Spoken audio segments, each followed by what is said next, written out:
જય માતાજી, નમસ્કાર મિત્રો. હું આપનો લોકગાયક ધનરાજ ગઢવી અને અમારા મહાદેવભાઈ રાવળ, મારા બહુ જૂના મિત્ર. આજ વગડામાં મળ્યા છીએ, ખેતરોમાં મળ્યા છીએ. લીલા લીલા ચણા જ્યારે ઊભા છે ત્યારે કુંવારદ મલકમાં હું આવ્યો છું અને મને એમ થયું ચાલો ખેતરમાં જઈએ. પણ જૂની ભાઈબંધી છે. મહાદેવભાઈ ખૂબ સારા ભજનિક છે પોતે, અને વર્ષો સુધી અમે ભેગા ગાયા છીએ. અને મહાદેવભાઈને વિનંતી કરું કે એકાદ બે લીટી અને મોજ આવે એવી ભજનની સંભળાવે, કારણ કે ગામડાનો માણસ છે, દેશી માણસ છે, એટલે દેશી ભજન કોઈ એકાદ બે લીટી સંભળાવો મહાદેવભાઈ. હાલો ને આપડા મલકમાં. અરે મહાદેવભાઈ, મલકમાં નહીં, ભજન સંભળાવો. ભજન આ લોકોને ભજન સાંભળવું છે, ભજન સંભળાવો. હા, સંતો ભાઈ રે, હા, ક્યા બાત.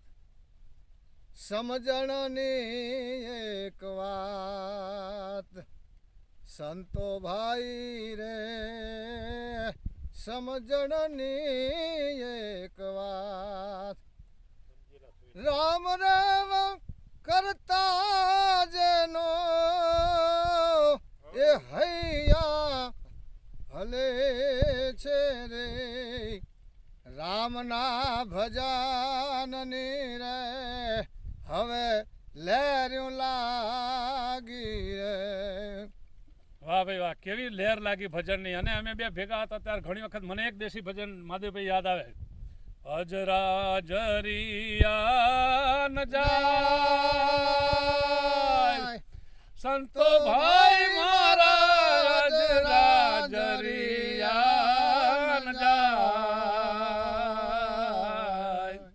તમે થોડા રે એ થોડા રે સંતો સાધા પિયોજી. તમે થોડા રે એ થોડા રે સંતો સાધા પિયોજી. જય માતાજી, નમસ્કાર નમસ્કાર. અમારા ભાઈ મહાદેવભાઈ ભજનિક અને ધનરાજ ગઢવી લોકગાયક. આજે મોજ આવી ગઈ, આનંદ આવી. સંતવાણીને યાદ કર્યા, લોકગીતોને યાદ કર્યા, રાહડાને યાદ કર્યા. પણ આવા નવા વિડીયો મૂકતા રહેશું. જય માતાજી, જય માતાજી, જય માતાજી.